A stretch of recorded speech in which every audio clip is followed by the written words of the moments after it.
दोस्तों वो option chain को थोड़ा सा हम लोग देख लेते हैं। हम लोगों ने सारी चीज़ें पढ़ी थी कि ऑप्शन चेन पे क्या क्या डेटा उपलब्ध होता है। जैसे हमने पढ़ा था कि ओ आई होता है, चेंज इन ओपन इंटरेस्ट। ओ आई का मतलब हमने समझा था कि कितने ओपन कॉन्ट्रैक्ट किसी प्राइस स्ट्राइक प्राइस पे खड़े हैं। जैसे यहाँ आप देख सकते हैं 355 का अभी स्ट्राइक प्राइस है, इसमें हम देखते हैं 350 के आसपास का देखते हैं, तो इस पे अभी 77,000 ओपन इंटरेस्ट है। उसके बाद चेंज कितना हुआ आज का, 57,000 लोगों ने अपनी पोजीशन ऐड की। अगर यह माइनस किया होता, जैसे ऊपर आप देख सकते हैं माइनस वाली पोजीशन है 1195, तो माइनस किया है किसी स्ट्राइक प्राइस पे, यहाँ पे ऐड हुआ तो ऐड दिखा रहा है। प्लस कितने बार ये पोजीशन चेंज हुई है, मतलब बाई सेल का जो है, और प्लस ये कितने बार ट्रांसफर हुई है, वॉल्यूम कितना जनरेट हुआ है, ये दिखा रहा है। आईवी के बारे में हमने पढ़ा हुआ था, ठीक है। आईवी हमने पढ़ी हुई थी। आईवी क्या पढ़ी थी कि कितना इस स्ट्राइक प्राइस पे, जैसे इसकी स्ट्राइक प्राइस, हर स्ट्राइक प्राइस की देखिए कि 7.37, 8.68, ये सारी आईवीज जो लिखी हुई हैं सब बढ़ रही हैं बढ़ रही हैं। फिर उसके बाद एट द मनी पे जो है करना, आईबी कौन सी है, इन द मनी पे कौन सी है, ओटीएम कौन सी है, ये हमने पढ़ा हुआ था, ठीक है। और इधर जो होता है आपके लेफ्ट साइड पे स्क्रीन पे, वो डेटा हमने देखा था कॉल होता है और ये शायद पुट होता है। तो आईवी का समझ लेते हैं कि आईवी जो है क्या नाम है, अगर मान लीजिए 10 है तो ये स्ट्राइक प्राइस 10% ऊपर 10% नीचे जा सकती है, ये हमने देखा था। एलटीपी हमने लास्ट ट्रेडेड प्राइस देखा था। चेंज एलटीपी में कितना हुआ है देखा था। बिड और आस्क हमने देखा हुआ था कि कितना बिड और आस्क होता है, ये डेटा यहाँ पे दिखा है। स्ट्राइक प्राइस, कौन सी स्ट्राइक प्राइस जो है क्या नाम है निफ्टी में ट्रेड होनी 50-50 पॉइंट पे, बैंक निफ्टी में 100-100 पॉइंट पे, ये हमने देखा था। बिड का मतलब कितने बायर्स ने अपनी क्या कितने रुपए पे खरीदना चाहते हैं, वो लगा हुआ है यहाँ पे। ये आस्क का लगा हुआ है कितने पे सेल करना चाहते हैं, ठीक है। ऐसे ही आईवी और वॉल्यूम और ये सब चीज़ें, चेंज इन ओ आई, ये देखा। और जिस स्ट्राइक प्राइस का चाहे आप उसका चार्ट भी यहाँ पे खोल के देख सकते हैं। तो ये सब कुछ चीज़ें जो है आपको देखनी रहेंगी। और मैं एक और चीज़ आपको बता दूं कि एक थोड़ा सा कॉन्सेप्ट ये भी जान लीजिए, हालांकि इसकी ज़रूरत आपको नहीं पड़ेगी, आप चार्ट से ही काम ले सकते हैं। लेकिन हमें क्या रहेगा कि अगर हम चाहें तो ऑप्शन डेटा को देख के भी इसमें चार्ट का सपोर्ट रेजिस्टेंस निकाल सकते हैं। निफ्टी या बैंक निफ्टी या स्टॉक सब में ऑप्शन चेन मौजूद होती है, तो उसका ले सकते हैं हम कि कहाँ पे सबसे ज़्यादा वाई खड़ा है और कहाँ पे सबसे ज़्यादा वॉल्यूम खड़ा हुआ है। इसको देख के जो है हम थोड़ा सा आइडिया लगा सकते हैं कि मार्केट किस रेंज में रहेगी। या ये ऑप्शन में आप जब ट्रेड करेंगे तो उसमें बहुत अच्छा एक्यूरेट काम करता है, लगभग 70% इसकी एक्यूरेसी है। पीसीआर डेटा मैंने बताया था वो भी 70% एक्यूरेट है। तो ऑप्शन में देख लेते हैं। जैसे अभी हमने देखा कि यहाँ पे निफ्टी आज चल रहा है 17,355 पे क्लोजिंग हुई इसकी। अब 17,355 के आसपास की कौन सी इस पे स्ट्राइक है, 350 मान लेते थे, हम ले लेते हैं। तो अब 17,350 पे सबसे देखते हैं ये आपका नीचे की तरफ, या यहाँ पे सबसे बड़ा कौन सा सपोर्ट खड़ा है, ठीक है। तो सपोर्ट के मामले में हम लोग देखते हैं कि ये 23 जो है क्या नाम है 1,23,998 सबसे बड़ा सपोर्ट है। तो ये किस रेंज पे खड़ा हुआ है, ये 500 की रेंज पे है, ठीक है। ये कॉल साइड आपका हो गया। अब हम लोग जरा पुट साइड पे देख लेते हैं कि कौन सा ओ आई देखिएगा आप और वॉल्यूम देखिएगा।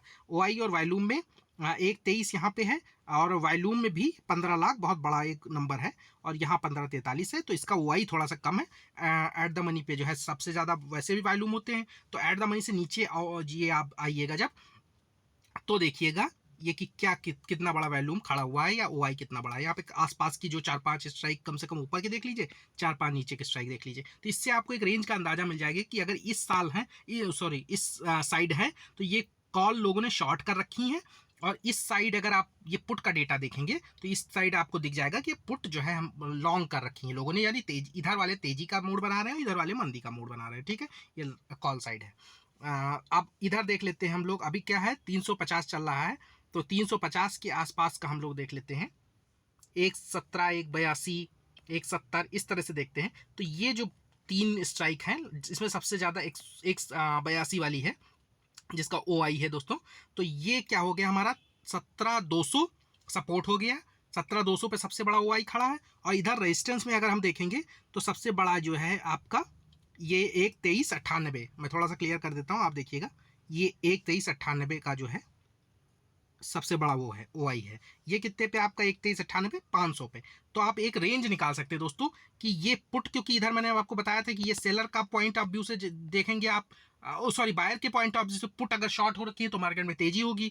आप बायर जो खरीदता है तो पुट मंदी के लिए खरीदता है, लेकिन जो सेलर सेल करते हैं प्रीमियम रिसीव करने के लिए वो तेजी के लिए। जब पुट शॉर्ट ज्यादा हो रखी है तो यानी कि मार्केट में तेजी है, कॉल शॉर्ट ज्यादा हो रखी है तो मार्केट में मंदी है, ठीक है। और अगर बायर के पॉइंट ऑफ व्यू से देखेंगे तो बायर जब कॉल बाई करता है तो तेजी के लिए, और पुट बाई करता है तो वो मंदी के लिए करता है। लेकिन सेलर जो होते हैं वो उल्टा जो है क्या नाम है, क्योंकि उनको प्रीमियम रिसीव करना होता है और प्रीमियम खाना होता है, तो वो क्या करते हैं कि कॉल को शॉर्ट करते हैं, यानी कि जो है क्या नाम है मंदी करते हैं, और पुट को बाई करते हैं, यानी कि ओ सॉरी सेल करते हैं, यानी कि तेजी करते हैं।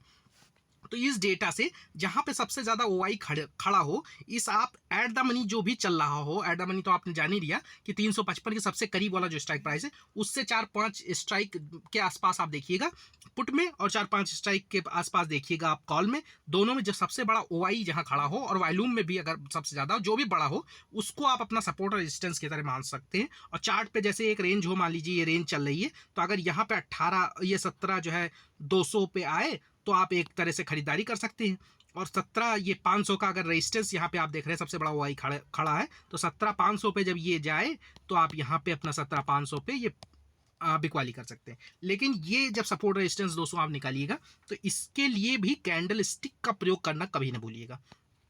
ये डेटा आप अगर इसके साथ मिला के करेंगे, अगर वैसे तो मैं नहीं इसको प्रेफर करता हूँ, डेटा कभी भी मुझे बहुत ज़्यादा एक्यूरेट नहीं लगता। 70% 60% होता है, इसकी भी लोग बोलते हैं एक्यूरेसी, लेकिन मैं डेटा नहीं देखता हूँ। लेकिन मैंने आपको तरीका एक बता दिया कि अगर आप डेटा देखना चाहें तो इस तरह से कर सकते हैं। बाकी ये ऑप्शन चेन बहुत डीप होती है दोस्तों, यहाँ पे बिड के आस्क के डिफरेंस से भी लोग ट्रेड करते हैं, आईवी को भी ट्रेड करते हैं, चेंज इन ओवाई को भी देखते हैं, तो इसको बहुत ज़्यादा डिटेल हो जाएगा। ये फंडामेंटल एक तरह से जो लोग ज़्यादा देखते हैं, जो वो चार्ट को ना देख के इस पे ज़्यादा वेटेज देते हैं, तो वो लोग इसको करते हैं। लेकिन मेरा ख्याल है कि आप ये बहुत टिपिकल हो जाएगा, तो आप सिर्फ और सिर्फ अपना निफ्टी का चार्ट देख के ही ऑप्शन ट्रेड करिएगा, बैंक निफ्टी और निफ्टी का। और शुरुआत में निफ्टी का ही सिर्फ, अगर ऑप्शन में जैसे एंट्री करें आप, जब भी पहले तो कैश से मैंने बताया जाना है, लेकिन जब ऑप्शन में एंट्री करें तो पहले पेपर ट्रेडिंग से, और फिर निफ्टी के ऑप्शन से आप हमेशा ट्रेड करिएगा। स्टॉक में बिल्कुल ना जाइएगा, क्योंकि स्टॉक में लिक्विडिटी बहुत कम होती है, बायर सेलर का जो बिड और आस्क का डिफरेंस होता है, ये भी बहुत अंतर होता है, ठीक है।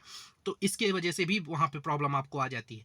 और बैंक निफ्टी बहुत ज़्यादा वॉलेटाइल है, बहुत जल्दी ऊपर नीचे पहुंच जाता है, तो वो भी मत ट्रेड करिएगा। लेकिन इसको कई बार देख लीजिएगा कि जहां पे ओआई सबसे ज़्यादा है पुट साइड और जहां पे कॉल साइड, तो वो एक अपना मार्क कर लीजिए आप चार्ट पे रेंज, और उस कॉल साइड अगर जो है क्या नाम है होगा, तो वो रेजिस्टेंस का काम करेगा, और पुट साइड जो होगा वो तेजी के लिए मतलब सपोर्ट का काम करेगा, ठीक है। तो जब कॉल के आसपास, ये पुट के आसपास आए आपका जो है, जैसे 17,200 यहाँ पे मैंने बताया था, तो आप बाई कर सकते हैं अगर चार्ट पे कोई पैटर्न बन रहा है, दोनों को मर्ज करना चाहते हैं तो, वरना तो आप सिर्फ चार्ट से ट्रेड करिए, तो भी आपकी एक्यूरेसी बहुत अच्छी रहेगी दोस्तों। तो इसमें अब लगभग हमने सब चीज़ों को देख लिया है, और डेल्टा गामा वेगा थीटा का भी जो है हम लोगों ने वो देख लिया। वो आपको ब्रोकर के प्रोफाइल उस पर प्लेटफॉर्म पे मिल जाता है। मैं एक बार रिवाइज करवा दूं, थीटा क्या होता है कि थीटा ऑप्शन सेलर के पक्ष में होता है, और बायर के नेगेटिव होता है। थीटा जितनी भी वैल्यू लिखी हुई थीटा, वो आपकी पर डे के हिसाब से घटती रहती है, उसमें एक वैल्यू दी, जैसे वेगा हमने देखा था, 4 देखा था, 5 देखा था, 6 देखा था, उसी तरह थीटा की वैल्यू होती है, वो आपके ऑप्शन प्रीमियम जो यहाँ पे लिखे हुए हैं उनमें से माइनस कर दी जाती है। जो ब्रोकर आप प्लेटफॉर्म पे देखेंगे तो उसमें से माइनस करके थीटा की कैलकुलेशन होती है, वो आप बहुत सारे सॉफ्टवेयर होते हैं कर देते हैं, कोई दिक्कत नहीं उसमें।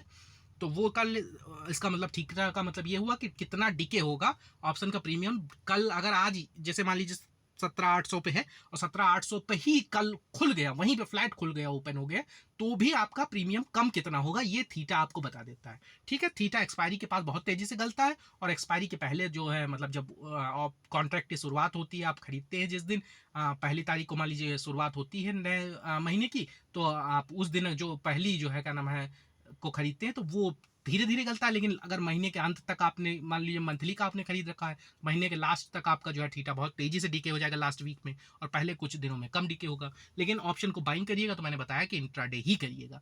और डेल्टा क्या है, डेल्टा ये वैल्यू बताता है कि कितना जो है ऑप्शन के प्रीमियम में चेंज होगा। वो 0.4 है तो 100 पॉइंट निफ्टी बढ़ेगा, तो वो 40 पॉइंट बढ़ेगा। 5 है तो 50 पॉइंट बढ़ेगा। 6 है तो 60 पॉइंट बढ़ेगा। इस तरह की कैलकुलेशन होती है। और गामा मैंने बता दिया कि कितना चेंज होगा, तो उस पर डेल्टा पे फर्क पड़ता है। आईबी आपने देख लिए है कि कितना प्रीमियम ऊपर नीचे कर सकती है, और वेगा जो है क्या नाम है, कितना ये प्रीमियम में चेंज हो सकता है। इससे आईवी अगर 1% चेंज होगी तो वेगा को जो है आप उसमें ऐड और माइनस करके निकाल सकते हैं। तो लगभग सारी चीज़ें मैंने आप कवर कर दी हैं। तो अब बाकी चीज़ें जो ऑप्शन की कुछ स्ट्रेटेजीज हैं वो हम लोग डिस्कस कर लेते हैं।